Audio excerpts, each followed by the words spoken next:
of the largest and most important independent power producers in Ghana just shut down operations in the country. And this is obviously going to have a very significant impact on the entire country.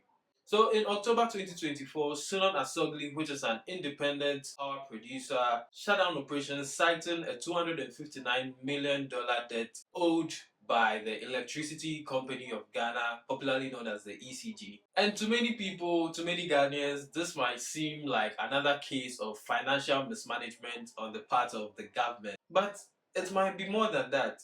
You may be involved. The implications of this shutdown goes far wide and beyond just unpaid bills. It is a warning sign of a potentially catastrophic energy crisis looming, just waiting in the near future. And this could plunge the whole nation into another era of the inconsistent energy supply, also known as the Dumsor. But what exactly does it mean for you and I? How may we have been involved in this financial crisis, and what is the way forward? I'll tell you. My name is Francis and I make videos like these every week, so do well to subscribe if it's your kind of thing. Let's get into the video. So the Electricity Company of Ghana, also known as ECG, is responsible for distributing power to the southern part of Ghana, which includes Ashanti region, Greater Accra region, Volta region, eastern and the western region of Ghana.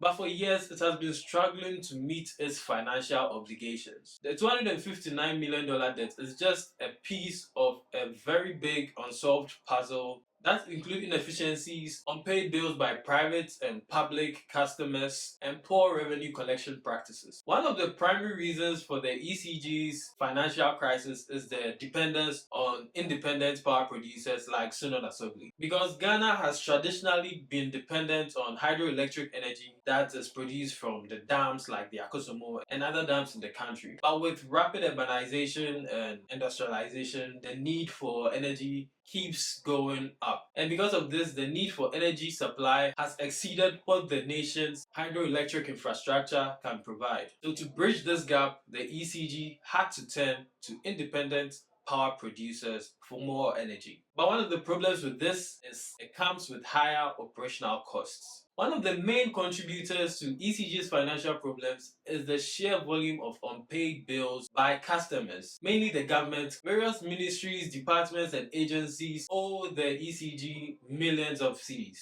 which creates a significant strain on the company's cash flow. In 2019, ECG revealed that the government owed about 2 billion Ghana cedis, and the unwillingness or inability of the government to settle these debts keeps mounting the pressure on ECG and the smaller companies supplying the energy. Among the institutions which have been flagged with unpaid bills are the Ministry of Health, Ministry of Education, and the Ghana Broadcasting Corporation. But the public agencies and government companies are not the only problem. Private customers are also a part of the problem. Several large manufacturing companies and luxury hotels have also been outed for owing significant amounts of money to the ECG. The ECG has tried to address this problem by cutting energy supply to these institutions and sectors, but they are often met with public backlash, especially when essential services like hospitals and schools are affected. But while this may work in the short term, it is not a sustainable way to solve this problem. Power outages are not just a minor inconvenience. They can have devastating consequences and financial loss to companies of all sizes. Because when power goes out,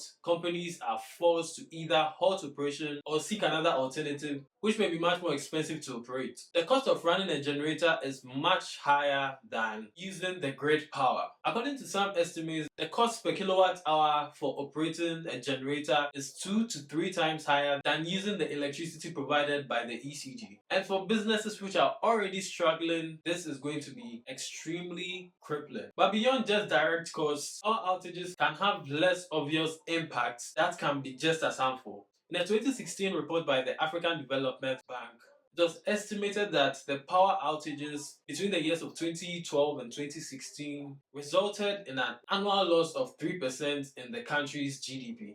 So this highlights just how costly unreliable energy can be to the economy. Businesses lose revenue, employees lose jobs, and industries are forced to downsize or halt operations altogether. Amid the ECG's financial crisis, another significant event occurred. The managing director of the ECG also stepped down. And his departure raises some questions about the leadership in the company and whether it is also contributing to the financial struggles the company may be going through. And with the company unable to pay its debt, it's possible that he stepped down to avoid taking blame for all of the mess. His resignation may also signal deeper leadership crisis in the ECG as the company grapples with inefficiencies and mismanagement. But one of the solutions the ECG has put in place to make revenue collection much efficient is the rollout of new metering systems. And these new meters are supposed to be able to monitor energy consumption in real time, allowing the ECG to accurately bill customers and reduce losses from theft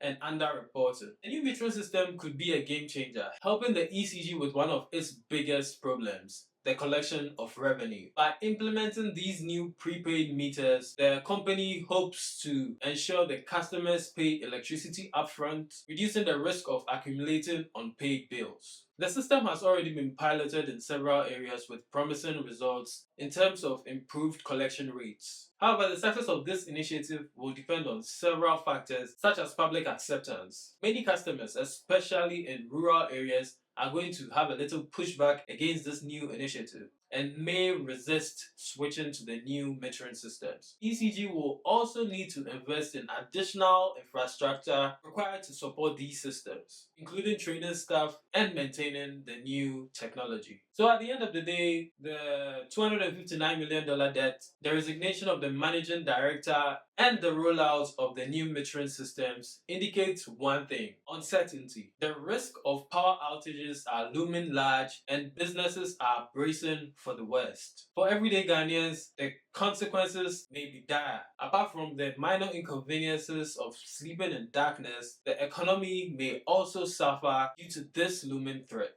Prices of goods and services may also have to increase and job losses may follow. And for those living in rural areas, the challenges of accessing reliable energy could only get much worse. So the ECG debt crisis is more than just a government issue, but obviously affects each and every Ghanaian living and working in Ghana. So in conclusion, this is just the tip of the iceberg. There is a complex web of inefficiencies and problems going on in the electricity company of Ghana, but it's also about us. Because there are people who use electricity without paying for it, illegal connections. And this, whether you know it or not, is robbing the country. So this is one of the reasons why we may be facing a power crisis in the near future.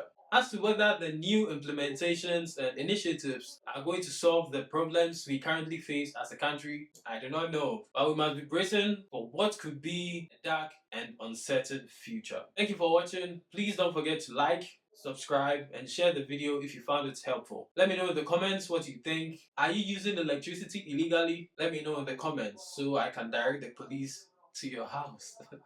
So with that said, thank you for watching and I'll see you very soon. Bye.